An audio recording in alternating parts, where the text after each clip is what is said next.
सो आज का हमारा हेलो एवरीवन, मेरा नाम ब्रिजेश मौर्य है और आज का हमारे वीडियो जो है वो है lesson 12 of income tax law के ऊपर।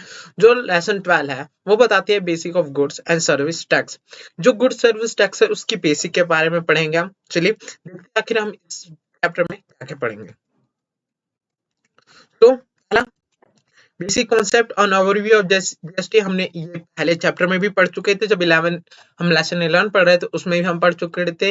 Regulatory framework, GST model, constitutional framework of GST, taxable event क्या होते हैं, कैलकुलेशन ऑफ जीएसटी, हम जीएसटी कैसे कैलकुलेट करते हैं, concept of supply including composite and mixed supply, levy and collection of tax, compositing scheme to reserve charge, exemption under GST and आगे इसके बारे में पढ़ेंगे। तो इसके बारे में पढ़ेंगे तो सबसे पहले हम जो स्टार्ट करते हैं वो है basic concept and overview and goods and service tax. Simple सी बात है, हमने यही ऊपर हम जब 11 पढ़ रहे थे चैप्टर उसमें यही पढ़ लिया था हमने। जो जीएसटी है, GST is also liable as a destination based और कंज्यूमर बेस्ड टैक्स। जब जीएसटी कब लगती है, जब उसे हम डेस्टिनेशन बेस्ड या फिर कंज्यूम, जब हम किसी को सप्लाई करते हैं तब लगती है, या फिर जब कंज्यूम करी जाती है, कंजप्शन किसी द्वारा करी जाती है तब जीएसटी लगती है। तो GST is also liable as a destination या फिर कंजम्पशन बेस्ड टैक्स बोला जाता है इसे। अब बात करते हैं origin based is tax is levied where goods and service are produce. जो ओरिजिन है, जहां हमारा टैक्स लगता है जीएसटी, वो कहाँ लगता है, जहां गुड प्रोड्यूस करा जाता है, जहां गुड प्रोड्यूस करा जाता है या फिर सर्विस प्रोड्यूस करी जाती है। नाउ इस चैप्टर में जो हम पढ़ेंगे, पहला पढ़ेंगे section 230 definition of composite supply, section 274 mixed supply, 7 meaning and scope of supply, section 10 composite scheme, section 11 power to grant exemption from tax, section 15 value of tax supply and section 25 procedure of registration। कैसे registration करवाना होता है, अगर किसी person को registration करवाना हो वो होता है अकॉर्डिंग टू सेक्शन 25। अब 25 ये जो पढ़ रहे हैं हम सेक्शन, वो पढ़ रहे हैं हम गुड एंड सर्विस एक्ट 2070, क्योंकि हमारे पास इस चैप्टर में या फिर इस पार्ट्स में 4 या 5 हमारे जो एक्ट है, तो उनमें से एक ये भी है goods and service tax act 2017। ये हम सेंट्रल है, तो इसलिए हम ये ध्यान देते हुए चलेंगे कौन सा एक्ट और किस चीज का, कौन से एक्ट का कौन सा सेक्शन है। स्टार्ट करते हैं। Now GST model, India has adopt a dual GST model. Simple से बता रखा है कि जो इंडिया है वो डुअल जीएसटी मॉडल करती है। इसका मतलब जो भी इम्पोज होते हैं टैक्स वो बांट दिए जाते हैं सेंट्रल और स्टेट में। For the inter state sales the GST is equally divided between the central state. कोई भी शहर, कोई भी इंटर स्टेट सेल्स हो रहा है वो डिवाइड कर दी जाती है बराबर बराबर हिस्सों में, किसको, सेंट्रल और स्टेट को। मगर कभी भी इंटर स्टेट सेल्स होते हैं वो कलेक्ट होता है सेंट्रल के द्वारा, इट मींस आईजीएसटी।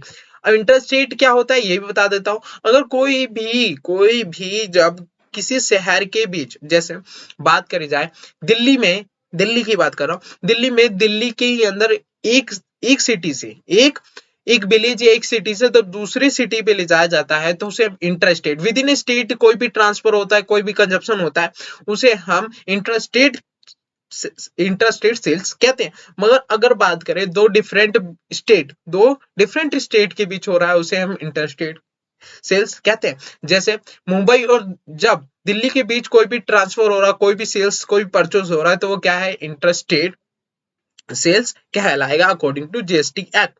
नाउ आगे बढ़ते हैं। Now national capital territory of India and the Puducherry नाम हो चुका है अब SGST level under the respective state legislature. Jammu and Kashmir and Ladakh has been made union territory, but for the time being, Jammu and Kashmir SGST Act is applicable. जो union territory होती है उस पे UTGST act applicable होता है, जो ये रहा यूटीजीएसटी एक्ट एप्लीकेबल होता है। मगर अभी भी नेशनल कैपिटल जैसे दिल्ली एंड पुडुचेरी, जिसे आज हम पौंडीचेरी बोलते हैं, उस पे एसजीएसटी ही लागू होता है, उस पे टेरिटरी यूटीजीएसटी टैक्स लागू नहीं होता। क्यों? क्योंकि इसके पास अपना खुद का एक लेजिस्लेचर है। जिसके पास खुद का अपने एक लेजिस्लेचर है उस पे एसजीएसटी लागू होता है। तो अगर आ जाए सवाल कि कौन से ऐसे स्टेट है, कौन से स्टेट है जिसपे यूटीजीएसटी एप्लीकेबल ना होके एसजीएसटी लगता है, तो सिंपल सी बात है, territory of Delhi and Pondicherry और नाउ अभी JNK, इसका मतलब जम्मू एंड कश्मीर में भी एसजीएसटी लगता है। नाउ आगे चलते हैं। बता रखा है जैसे जीएसटी हमने पढ़ लिया, इंटरस्टेट है तो एसजीएसटी और सीजीएसटी दोनों लगेंगे। अब बात करते हैं इंटरस्टेट के, तो आईजीएसटी ही लगेगा। Next, presently not taxable under the GST. Simple सी बात है, हमने पढ़ लिया था crude oil, petrol, high speed natural gas, aviation turbine fuel, turbine fuel, ये इन सब पे अभी इन सबको हम जीएसटी में इंक्लूड नहीं करते, मगर क्या हो सकता है कि आगे चले कोई भी अमेंडमेंट होता है तो इन पे जीएसटी लग सकती है, इन पे जीएसटी लग सकती है। मगर एक ऐसा प्रोडक्ट था जो था टैबेको, जो था टैबेको, उस पे हम सेंट्रल एक्साइज और जीएसटी दोनों एप्लीकेबल होते हैं। Now outside the scope of GST, कौन सी ऐसी चीजें हैं जिसपे जीएसटी लगता ही नहीं, लगता भी है तो नील नील रेट जीएसटी लगता है, वो है electricity, has not been explicit exclude from the GST but it consider as a nil rate GST. इसे हमने एक्सक्लूड तो नहीं करा गया कि इस पे जीएसटी लगेगा ही नहीं, मगर लगता है, मगर वो भी nil, zero zero base nil rate GST लगता है। Petroleum product alcoholic liquor for human consumption is kept outside the ambit of GST, जिस पे जीएसटी नहीं लगता। और एडिशनली, तो हालांकि electricity has not been excluded, अभी भी एक्सक्लूडेड नहीं करा गया जीएसटी को, बट ऐसा क्या हो सकता है कि जीएसटी लगता तो है मगर नील रेट जीएसटी लगता है। नाउ अब बात करते हैं, and continues to be charge with pre GST tax electricity duty by the state government, अभी भी उस पे स्टेट गवर्नमेंट द्वारा इलेक्ट्रिसिटी ड्यूटी लगती है। नाउ बात करते हैं, GST will not apply on them, these are classified under the schedule 3rd of the GST Act 2017, neither goods nor service। अब अकॉर्डिंग टू शेड्यूल थर्ड में वो चीज बता रखी है जिसपे ना ही जिसपे जीएसटी एप्लीकेबल नहीं होता, क्योंकि वो ना गुड्स है ना वो सर्विस है। तो अगर हमारा क्वेश्चन आता है एग्जाम में कि कौन सी ऐसी चीजें हैं जो कौन से शेड्यूल में नाइदर गुड्स और नो सर्विस वाले थिंग्स दे रखे हैं, जिसपे जो क्लासिफाई करा गया ना ही वो गुड्स है ना वो सर्विस है, तो वो कौन सा होगा, शेड्यूल थर्ड, जिसपे जीएसटी अप्लाई नहीं होता क्योंकि गुड्स भी नहीं है ना ही सर्विस है। कौन कौन सी चीजें वो भी पता कर लेते हैं। According to schedule third of the GST act, service by an employ to the employer in relation to his employment, अगर कोई भी पर्सन एम्प्लॉयमेंट के रिलेशनशिप में है, कोई भी पर्सन एम्प्लॉयमेंट की रिलेशनशिप है और जो उसका एक एम्प्लॉयर का एम्प्लॉय अपने एक एम्प्लॉय अपने एम्प्लॉयर को सर्विस दे रहा है, तो वो क्या कहलाएगी, कोई सर्विस नहीं कहलाएगी according to schedule third of GST act. जैसे related party includes employer and employee which raise many concern whether employment now attract GST. This classification has been brought in to clarify whether GST not applicable on employment and employee will still pay income tax on the salary earned, क्योंकि उस पे जो है वो employ पहले से income tax पे करता है, अकॉर्डिंग जैसे उस पे सैलरी मिलती है तो वो पे करता है, सैलरी पे करने पर सैलरी टैक्स पे करता है, इसलिए उस पे जीएसटी नहीं लगती। नाउ बात करते हैं service by any court including district court, high court and supreme court, अगर ये सब को आपको सर्विस दे रहे हैं तो ये लोग जीएसटी अपनी जीएसटी नहीं लगेगी इन सब सर्विसेज पे। सेकंड, ड्यूटी परफॉर्म बाय कोई पार्लियामेंट हो, स्टेट लेजिस्लेचर हो, पंचायत हो, म्युनिसिपैलिटीज हो एंड अदर लोकल authorities हो, या फिर any person hold any post in a persons of provision of the constitution, in that capacity any person as a chairperson, member, director in body established by the central government, state government or local authority and who is not deemed to employ before the commencement of this clause, इन लोगों की कोई भी service अगर आपको मिलती है तो उस पे जीएसटी नहीं लग सकती, क्योंकि ये ना ही सर्विस होगा ना ही गुड्स होगा according to schedule 3 of GST act. Next, service for the funeral, burial and ceremonial and crematorium and mortuary including transport of decade, कोई भी पर्सन, कोई भी डिसीड पर्सन की ट्रांसमिशन हो रही है या फिर फ्यूनरल या फिर इन सब चीजों के लिए कोई भी सर्विस दी जा रही है तो उस पर जीएसटी इंक्लूड नहीं करी जाएगी, क्योंकि ना ही ये सर्विस ना ही गुड्स में इंक्लूड करा जाएगा according to schedule 3। Now, sale of land in subject paragraph 5 B of the schedule second, ये हम आगे पढ़ेंगे जब शेड्यूल सेकंड पढ़ेंगे। Sale of building, construction of the new building subject to GST being work contract, ये भी चीज service में इंक्लूड नहीं होगी। ये जो शेड्यूल, ये पैराग्राफ 5 क्लॉज बी दे रखा है शेड्यूल सेकंड में, ये आप आगे पढ़ेंगे, फिर इससे रिलेटेड हम करेंगे। Now, actionable claim, जितनी भी actionable claim होती है means a claim which is can be enforced only by legal action, which can be enforced only by legal action or suit, example of book debt, bill of exchange, promissory note, इन सब पे क्या होता है, ये service में include नहीं करा जाता और इन सब पे जीएसटी नहीं लगती।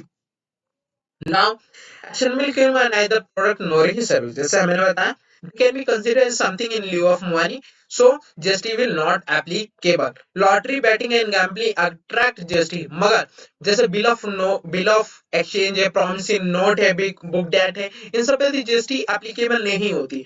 मगर अब बात करते हैं लॉटरी, बैटिंग या गैम्बलिंग जैसे चीजें हैं, उस पे 28% जीएसटी, सबसे हाईएस्ट जीएसटी लगता है इन सब चीजों पे।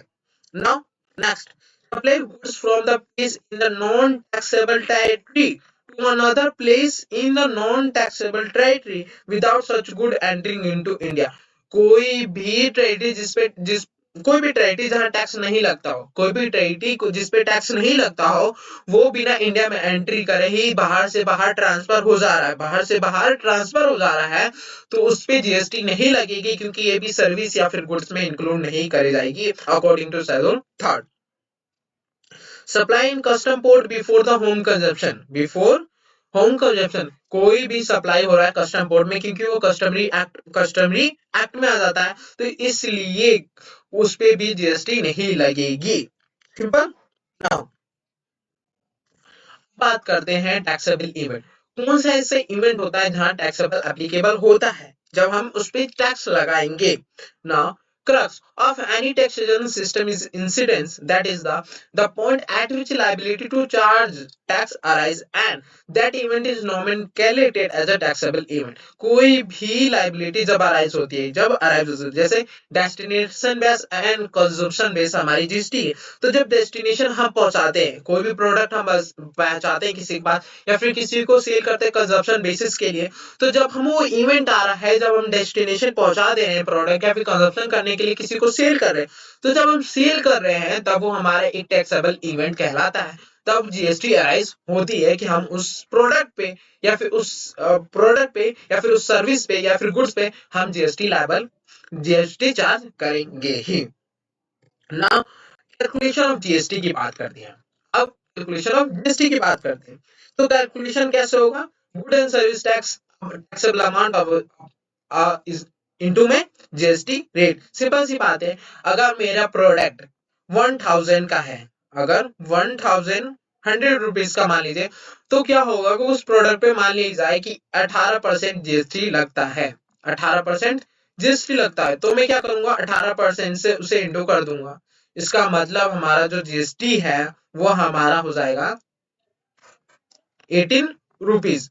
तो ऐसे यही है हमारा जीएसटी कैलकुलेट ऐसे ही करा जाता है। यहाँ पर क्वेश्चन दे रखा है एक्सक्लूडिंग जीएसटी, ये आप आराम से ध्यान से बिल्कुल सही तरीके से लेंगे ना।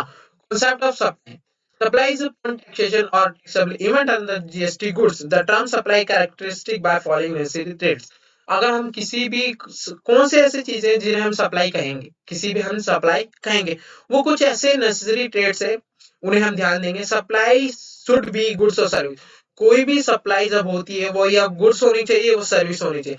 जैसे हमने सर्विस दे रखी थी शेड्यूल 3 में, वो सारी चीजें नहीं होनी चाहिए, अगर वो सारी चीजें हैं उन सब चीजों जैसे पार्लियामेंट, लेजिस्लेचर या फिर कोई भी कोर्ट आपको सर्विस दे रहा है तो वो सर्विस में इंक्लूड नहीं होती, तो उसे हम क्या कहेंगे, सप्लाई नहीं कहेंगे। Simple. Anything which is not a good or service like a money and security is not a supply. अगर कोई भी मनी या फिर सिक्योरिटी हम ट्रांसफर करें, जैसे आप सिंपल सी बात है, एक गड्डी का नोट दे रहे हैं, एक बंडल दे रहे हैं नोट का, और उसकी जगह आप एक सिंगल नोट ले रहे हैं, तो वो सप्लाई नहीं कहलाएगी, वो सप्लाई नहीं कहलाएगी। सिक्योरिटी हो रही है, उस पे भी जीएसटी नहीं लगती, वो उस पे भी जीएसटी नहीं लगती, इसलिए उसे सप्लाई नहीं कहा जाएगा। It must be retained that only movable property is constructed as a good। ये हम ध्यान देंगे कि कोई भी मूवेबल प्रॉपर्टी ही होनी चाहिए, उसे ही हम गुड्स कहेंगे। Barter and exchange would be liable to GST. कोई भी बार्टर है या फिर एक्सचेंज, हम किसी भी प्रोडक्ट किसी भी एक्सचेंज कर रहे हैं, वो भी जीएसटी के लिए लायबल होती है। License, lease, rental with or without transfer of right to use and as a consider as a supply and liable to GST। अब बात करूं यहाँ पे, तो अगर क्वेश्चन कैसे बन सकता है कि यहाँ पर हो सकता है which following is true, which are following या which following is true। तो सिंपल सी बात है, supply should be good, service होनी चाहिए। Anything which is not a good service like money security is not a supply। It must be retained that only movable property is constructed as a good। Barter and exchange would be liable to GST। License, lease, rental with or without transfer right to use and consider as supply and liable to GST। ऐसी चीजें include करी जा सकती है, supply का वो दे रखा है ना। Supply should be made for consideration. Supply जो होनी चाहिए consideration which could be in a form of money और अदरवाइज। सप्लाई जो होनी चाहिए कंसिडरेशन, उसकी कंसिडरेशन जरूर होनी चाहिए। इसका मतलब अगर आप कोई प्रोडक्ट दे रहे हैं तो उसके एक्सचेंज में हमें कुछ जरूर मिलना चाहिए, फॉर्म ऑफ मनी होनी चाहिए। और supply include the flow of money from the third party in lieu of or on behalf of the recipient. अगर क्या होते हैं, यहाँ पर एग्जांपल देता हूं, जैसे ए, बी और सी है। यहाँ पे जो सी है वो बोल रहे हैं कि ए, आप अपने जो प्रोडक्ट है वो बी को ट्रांसफर कर दो, बी को ट्रांसफर कर दो। तो ये जो इन्होंने बोला, सी ने ए से बोला, ए ने बी को ट्रांसफर करना है, तो ये जो भी इन्होंने प्रोसीजर करा वो भी सप्लाई कहलाएगा। Simple. Deposit no consideration unless specific applied by the supply. अगर हम डिपॉजिट कर रहे हैं बैंक में, उसे हम सप्लाई नहीं कहेंगे जब तक कोई भी स्पेसिफिकली अप्लाइड ना हो कोई भी condition. Supply should be made in course of और फर्दरेंस ऑफ द बिजनेस। कोई भी सप्लाई हो रहा है वो बिजनेस के पर्पस के लिए होना चाहिए, या फिर वो इमीडिएट होना चाहिए, फिर के आगे चीज के लिए होना चाहिए। Any supply made for the personal consumption or in the personal capacity not attract GST। कोई भी पर्सनल कंजप्शन के लिए सप्लाई कर रहे हैं या फिर इन पर्सनल कैपेसिटी के लिए कर रहे हैं, वो जीएसटी अट्रैक्ट नहीं करती ना, या फिर वो सप्लाई नहीं होगी। Supply should be made by taxable person. Supply हरदम टैक्सेबल पर्सन के द्वारा होना चाहिए। Supply between both non taxable party is not liable to tax. जो जीएसटी के अंदर रजिस्टर ही नहीं कर रखा है, इसका मतलब वो टैक्सेबल पर्सन ही है। तो दोनों की दोनों बिटवीन पार्टी जो है वो भी दोनों नॉन टैक्सेबल पार्टी है, उसके लायबल नहीं होगी जीएसटी के लिए। Supply could be made to non taxable person also. अगर दोनों नॉन टैक्सेबल पार्टी है, पर्सन है, तो सिंपल सी बात है जीएसटी एप्लीकेबल नहीं होगी। मगर एक पर्सन टैक्सेबल पर्सन है, दूसरा सामने वाला person taxable non taxable person है, तब जीएसटी एप्लीकेबल होगी, उसे हम सप्लाई कहा जाएगा। A taxable person is on who is register or is liable to register under the tax, उसे भी हम सप्लाई कहेंगे, उसके द्वारा हर एक सर्विस, हर एक गुड्स ना। हमने रूल थर्ड में क्या पढ़ा था कि शेड्यूल थर्ड में हमने पढ़ा था नाइदर गुड्स नाइदर सर्विस, उस पर जीएसटी एप्लीकेबल नहीं होती। अब शेड्यूल वन में पढ़ेंगे कि कौन सी ऐसी चीजें हैं जिन्हें हम सप्लाई कहेंगे, डीम्ड सप्लाई समझा जाएगा। Now there are the few transaction which event without consideration are construct as a supply. कुछ ऐसे ट्रांजैक्शन है जिसके अगेंस्ट हमें कोई भी कंसिडरेशन नहीं मिला, तब भी हम उन्हें सप्लाई समझेंगे। Also known as deemed supply as specified in schedule 1। किसमें? शेड्यूल 1। इसका मतलब जो शेड्यूल थर्ड था उसमें हमने नाइदर गुड्स नाइदर, जिसे हम ना ही सप्लाई समझेंगे ना ही हम उसे गुड्स या फिर सर्विस समझेंगे, उसे हम सप्लाई समझेंगे ही नहीं। मगर ऐसी चीजें हैं जिन्हें हम सप्लाई समझेंगे, वो डीम्ड सप्लाई कहलाएंगे according to schedule 1। Now, permanent transfer or disposal of business assets where the input tax credit has been availed on such assets that is deemed supply. कोई भी पर्सन अपनी प्रॉपर्टी या फिर कोई भी बिजनेस असेट्स हरदम के लिए ट्रांसफर कर रहा है, परमानेंट के लिए ट्रांसफर कर रहा है, और जो ट्रांसफर करा जो असेट्स था उस पे इनपुट टैक्स क्रेडिट अवेलेबल कर लिया, उसका मतलब उसने इनपुट टैक्स क्रेडिट ले लिया, उसने उस असेट्स पे इनपुट टैक्स क्रेडिट ले लिया, तो उसे हम डीम्ड सप्लाई कहेंगे, उसे हम डीम्ड सप्लाई कहेंगे। नाउ इनपुट टैक्स क्रेडिट में आगे चल के बताएंगे supply of good and service both between the related person on between the distinct person as specified in the section 25 when made in the course or furtherance of business, provide that gift not exceeding 15,000 rupees in the value in financial year by the employer to employee shall not be treated as supply of goods or service or both. Simple. कोई भी person या फिर related person हो या फिर distinct person हो या फिर रिलेशन पर्सन हो या फिर रिलेटेड हो या फिर डिस्टिंक्ट पर्सन हो, उन दोनों के बीच कोई भी सर्विस मेड हो रहा है या फिर किसी भी बिजनेस के लिए कोई भी चीज हो रही है, सप्लाई गुड्स या फिर सर्विस हो रही है, उसे हम डीम्ड सप्लाई कहेंगे। मगर कोई भी गिफ्ट जिसकी वैल्यू 50,000 15,000 से ज्यादा नहीं है, किसी भी फाइनेंशियल में एम्प्लॉयर द्वारा एम्प्लॉय को दिया जा रहा है, उसे हम डीम्ड सप्लाई नहीं कहेंगे। Simple. Now supply of goods by the principal to his agent where the agent undertakes to supply such good on behalf of the principal. कोई भी एजेंट अपने प्रिंसिपल के बिहाफ पे कोई भी गुड्स ले रहा है कि उसे ट्रांसफर करना है या सप्लाई करना है, तो उसे भी हम डीम्ड सप्लाई कहेंगे। इसका मतलब अगर जो प्रिंसिपल है वो एजेंट को प्रोडक्ट देता है कि आपको सप्लाई करना है यहाँ पे, तो जो एजेंट ने वो गुड्स लिया, अंडरटेक करा है, उसे भी हम डीम्ड सप्लाई समझेंगे। Supply of goods by the agent to his principal where the agent undertake to receive such good on behalf of the principal. कोई भी जैसे यहाँ पे लिखा supply good by agent, supply हो रहा है एजेंट के द्वारा, एजेंट को his principal where the agent undertook to receive, अगर वहां रिसीव की बात हो रही है, यहाँ पे अंडरटेक की बात हो रही है। हाँ, कोई भी एजेंट के बिहाफ, प्रिंसिपल के बिहाफ पे अगर उसे गुड रिसीव करना है, तो उसे भी हम डीम्ड सप्लाई कहेंगे।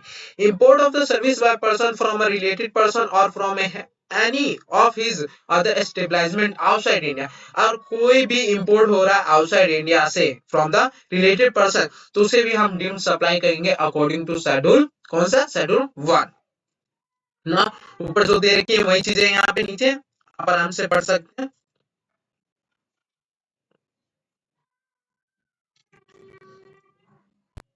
अब बात करते हैं शेड्यूल सेकंड। हमने शेड्यूल थर्ड में पढ़ा कि किसी को भी जो प्रोडक्ट है वो नाइदर गुड्स होंगे ना ही सर्विस होंगे। शेड्यूल 1 में पढ़ा कि किसे डीम्ड सप्लाई कहा जाता है, और शेड्यूल सेकंड में पढ़ेंगे कि किसे हम कौन सी एक्टिविटी और ट्रांजैक्शन को हम ट्रीटेड करेंगे as a supply of goods और या फिर supply of service.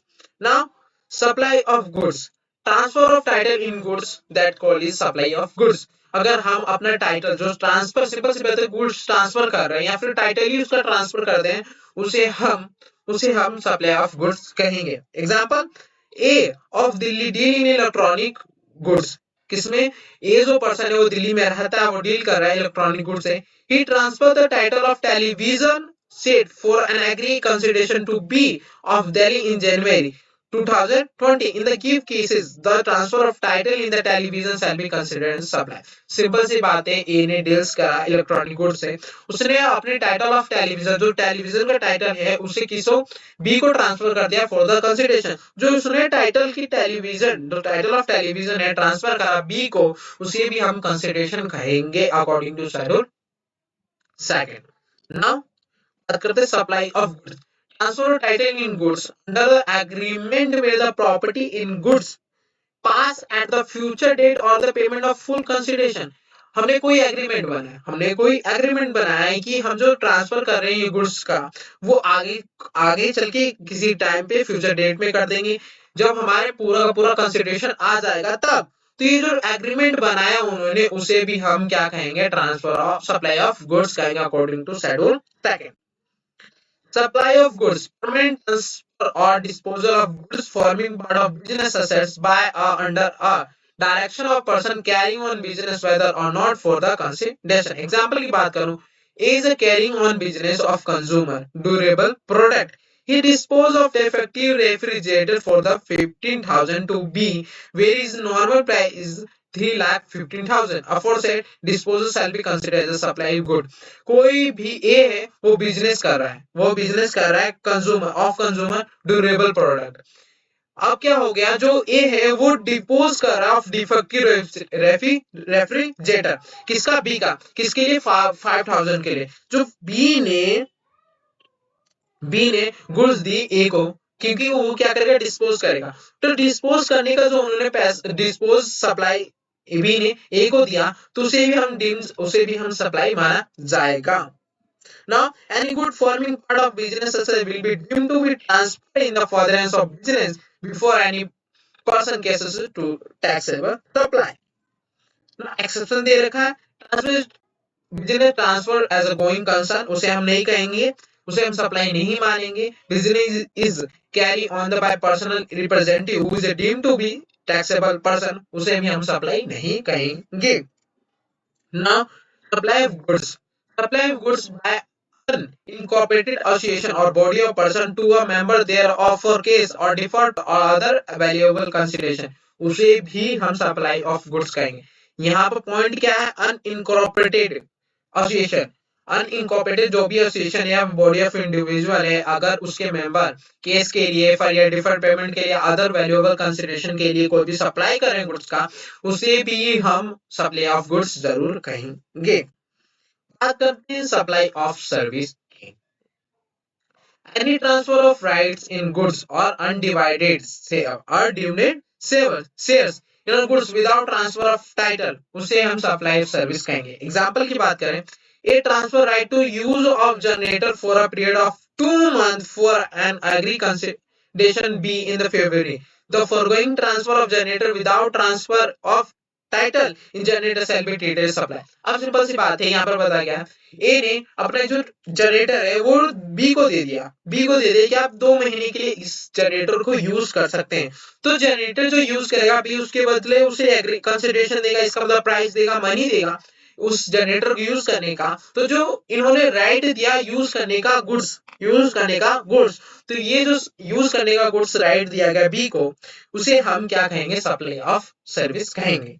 Supply of service. Any lease, tenancy, easement, license to occupy land, इन सब को भी हम supply of service कहेंगे. Now, supply of service. Any treatment of or process which is applied to another person goods. Example देंगे तो सही समझ आएगा. A is a manufacturing of goods. क्या? A जो है वो मैन्युफैक्चरिंग करता है गुड्स को. Lies and his good for the purpose of special packing to be on the job work. In a given case, the activity of special packing by B shall be treated as a supply of goods. Simple सी बात है, A manufacturing goods कर रहा है, अब उसने जो product है उसे किसे सेंड कर दिया? बी को.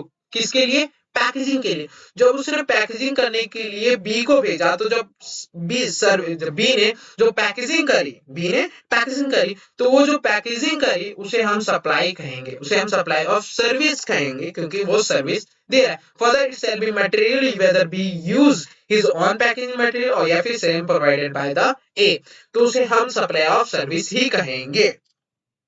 Now service of, where the buy under the direction of person carrying on business goods held assets or used for the purpose of business are put for private uses or made available to any person for any use other than the purpose of business at the direction of person carrying on in business or whether or not for consideration. Simple example लेते हैं, सब आपको सही से समझ आए.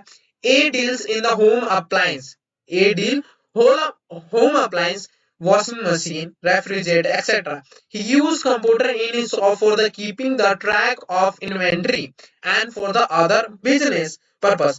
Out of 2 computers, I take home 1 computer to use for his son for his study during the month of January, and thereafter computer is brought back to showroom of A. Therefore, aforesaid private use of computer by A, his or his son shall be treated as supply. जो अब इसमें क्या है कि जो A है washing machine या refrigerator उसका काम है काम है तो उसने क्या करा कि 2 कंप्यूटर खरीदे अपने बिजनेस पर्पस के लिए, मगर उसमें जो एक कंप्यूटर है वो घर पे दे देता है अपने बच्चे को वो स्टडी करने के लिए। जो उसने गुड्स दिया प्राइवेट यूज के लिए, उसे भी हम सप्लाई ऑफ सर्विस कहेंगे। Now renting of immovable property, कोई भी रेंट में अपनी इमोबल प्रॉपर्टी देता है, सिंपल सी बात है, उसे भी हम सप्लाई ऑफ सर्विस कहते हैं। नाउ बात करते हैं, आगे भी चलते हैं। Construction of complex building, civil structure, part thereof, including complex building intended for the sale to buyer, wholly or partially, except where the entire consideration has been received after the issuance of completion certificate, where required by the competent authority or after it for occupation which is area. Simple सी बात है, कोई भी construction हो रहा है, complex building, civil structure या फिर पार्ट thereof या फिर कोई भी उसके भाग के लिए, किसके लिए, बेचने के लिए, for the purpose of sale to the buyer, उसे हम सर्विस में इंक्लूड करते हैं। मगर कब इंक्लूड नहीं करेंगे, जब उसे कंसिडरेशन रिसीव हो रहा है किसी पर्सन के द्वारा after the issuance of completion certificate, या फिर किसी भी कॉम्पिटेंट अथॉरिटी से उसे ऑक्यूपेशन का मिल चुका है कंप्लीशन सर्टिफिकेट, तो उसे हम सप्लाई ऑफ सर्विस नहीं कहेंगे। Now, temporary transfer permitting the use of enjoyment of intellectual property right, simple सी बात है, ट्रेडमार्क, कॉपीराइट, ऐसी चीजों का अगर हम किसी टेम्पररी या फिर परमिट कर रहे हैं किसी को यूज करने के लिए उस ट्रेडमार्क या कॉपीराइट को, तो उसे भी हम ट्रांसफर सप्लाई ऑफ सर्विस कहेंगे। Development, design, programming, customization, adaption, upgradation, enhancement, implementation of information technology software, उसे भी हम क्या कहेंगे, सर्विस ऑफ सप्लाई कहेंगे। Now supply of service, agree to be obligation to refrain from an act, tolerate an act or situation, or do no an act. Simple example, A who is interested in taking loan from some bank but does not have any collateral security, approaches B who agree to mortgage his property as a collateral security to the bank for the advancing loan to the A. B charge some consideration from A for the providing some such collateral security. Consideration received by the A shall be covered under the scope of his entry and shall be subject to taxable supply. Simple example बहुत अच्छा दिया हुआ है। A जो है वो loan लेना चाहता है मगर उनके पास प्रॉपर्टी नहीं है, तो बी के पास गए, बी से बोला कि आप जो है अपनी प्रॉपर्टी बैंक को दे दीजिए जिससे मैं लोन ले सकूं। तो जो बी ने अपनी प्रॉपर्टी दी बैंक को, तो जो बी ने क्या करा कि मैं प्रॉपर्टी दूंगा मगर उसके अगेंस्ट में कुछ चार्जेस लूंगा। तो जो उन्होंने प्रॉपर्टी दी एज अ मोर्टगेज, तो और जो बी चार्ज कर रहे हैं अगेंस्ट द मोर्टगेज प्रॉपर्टी, उस पे जो वो चार्ज कर रहे हैं कंसिडरेशन, वो सप्लाई ऑफ सर्विस कहलाएगी, क्योंकि वो प्रॉपर्टी यूज करने के लिए दे रहे हैं, अपनी प्रॉपर्टी यूज करने के लिए दे रहे हैं, इसलिए वो सप्लाई ऑफ सर्विस कहलाएगी। Now transfer right use any goods for any purpose, whether not for the specific purpose, for case or deferred payment or other valuable consideration, उसे भी हम supply of service कहेंगे। Work contract as defined under section 29, supply of goods as any part, any service in any manner, being food or any other article for human consumption or any drink other than alcoholic human liquor for human consumption, where such supply or service is for case deferred or other valuable consideration, that is supply of service. So हमने इतने सारे point पे, इसका मतलब हमने आज 3 schedule पढ़े। पहला शेड्यूल था शेड्यूल 1 जिसमें हमने डिटेल सप्लाई बता रखा था, सेकंड जिसे डीम सप्लाई कहेंगे, थर्ड जो था हमारा था जिसे ना ही हम सप्लाई कहेंगे ना ही हम ऑफ गुड्स कहेंगे ना ही हम सप्लाई ऑफ सर्विस कहेंगे। तो आज के लिए हमारे लिए इतना ही काफी। इधर हमने पढ़ रखा था कौन से हम कंसीडरेशन जिन्हें सप्लाई नहीं कहेंगे, गुड, शेड्यूल, थर्ड, तो ये भी हमने पढ़ रखा था। तो नेक्स्ट जो वीडियो में पढ़ेंगे वो हम कंपोजिट एंड मिक्स सप्लाई। तो मिलते हैं नेक्स्ट वीडियो में। आई होप आपने कुछ भी इस चैप्टर से, इस वीडियो से सीखा हो, तो प्लीज इस चैनल को जरूर सब्सक्राइब करें। थैंक यू सो मच, मिलते हैं नेक्स्ट वीडियो में।